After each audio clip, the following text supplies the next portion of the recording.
Hi, my name is Pat, and this is my channel, Book Chat with Pat, and I'm glad that you're here.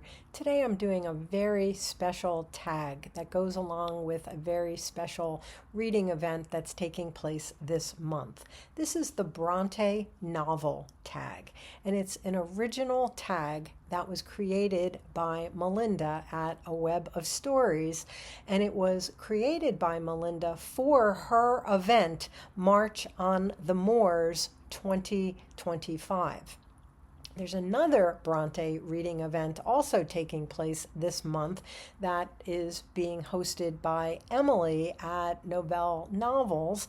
And so there are two big Bronte reading events happening right now. Emily's is called the Bronte Read-a-thon.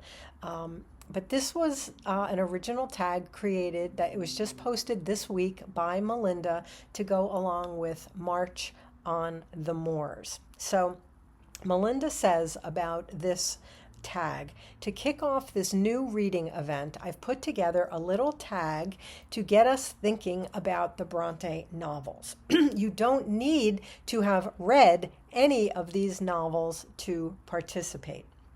So basically, Melinda takes each of the 7 Bronte novels and she developed a prompt around that novel.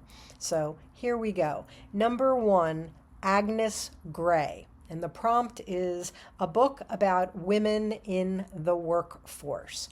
Well, for this, I picked Ya Jassi's Transcendent Kingdom.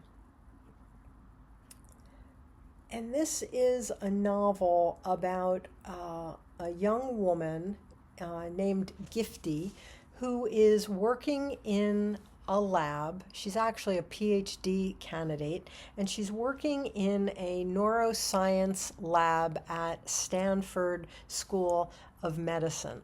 And her work, her research, revolves around trying to understand the reward-seeking behavior in the brain. She's interested in this work because she's lost her only brother to drug addiction. She's also interested in studying the neural circuits in the brain that relate to depression, because she has a mother who suffers from severe depression, suicidal depression. So she's taken her family tragedies to the research lab, and she's trying to understand, as part of her mourning process, trying to understand what's happened within her family. Number 2, Jane Eyre, a coming-of-age novel centered on a female character. So for that, I picked a novel that I used to teach, which I just reread about 2 weeks ago with Debs at Rayner Reads Stuff. We read Zora Neale Hurston's Their Eyes Were Watching God. And this is very much the coming-of-age story of Janie Crawford. The novel opens when she's just a young teenager and she's just discovering, who she is and feelings that she has, deep feelings that she has for the natural world and for the opposite sex. And we go through her very brief teenagehood, because she's forced into a marriage way before she's ready for that, and then we just kind of follow her from growing up from about the age of 14 until she's in her early 40s when the novel ends. Number 3, The Professor, a book by a favorite author that is not your favorite. Okay. So for that, I chose Louise Erdrich's The Mighty Red, which was a novel that I just read this past year. This is her newest novel, and I read this with my in-person book group. I love Louise Erdrich. She is one of my favorite authors. This was not one of my favorite books of hers. It was fine. It was, it was a good enough novel, but not, in my view, not one of her best, and not my favorite for sure. Number 4, Shirley, a book about female friendship. For that, I'm choosing a book that I've talked about on other occasions on this channel. And this is Gail Caldwell's Let's Take the Long Way Home. This is a novel about friendship. This is a true story. This is a memoir where Gail Caldwell recounts her friendship with another writer, Caroline Knapp, and Caroline's illness, and Gail's grieving process over the loss of her dearest friend. Number 5, The Tenant of Wildfell Hall, a book about someone in a toxic relationship or recovering from a toxic relationship. For that, I'm going to talk about 2 books that kind of go together.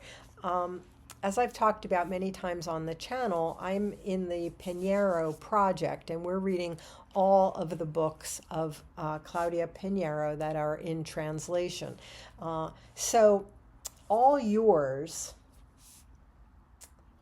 is a story about a very toxic relationship, a toxic marriage that is filled with betrayal, and it leads to some really horrible deeds. Taking place 15 years later is Claudia Pinheiro's Time of the Flies. We once again encounter Inez, the main character in All Yours. She is now, in this novel, she's out of prison, and she is very much recovering from her terrible marriage, her marriage gone very wrong, and she is healing from that toxic relationship, and she is healing from that relationship through really a new friendship that she develops with a character that we know of as La Manca, who was someone that she met while she was in prison.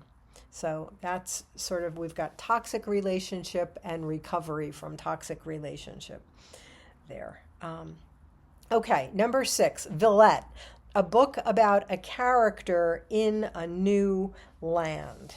For that, I thought of Colm Toynbee's Brooklyn, which is the story of Eilish Lacey, and this is also a kind of coming-of-age story as well, but a young Irish girl, from Ireland, and her relocating and finding a life in Brooklyn.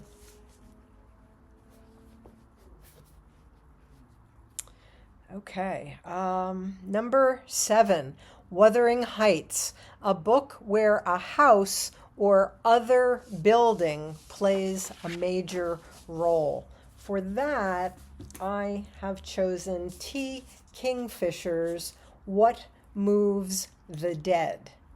And this is a strange retelling of Edgar Allan Poe's short story, The Fall of the House of Usher.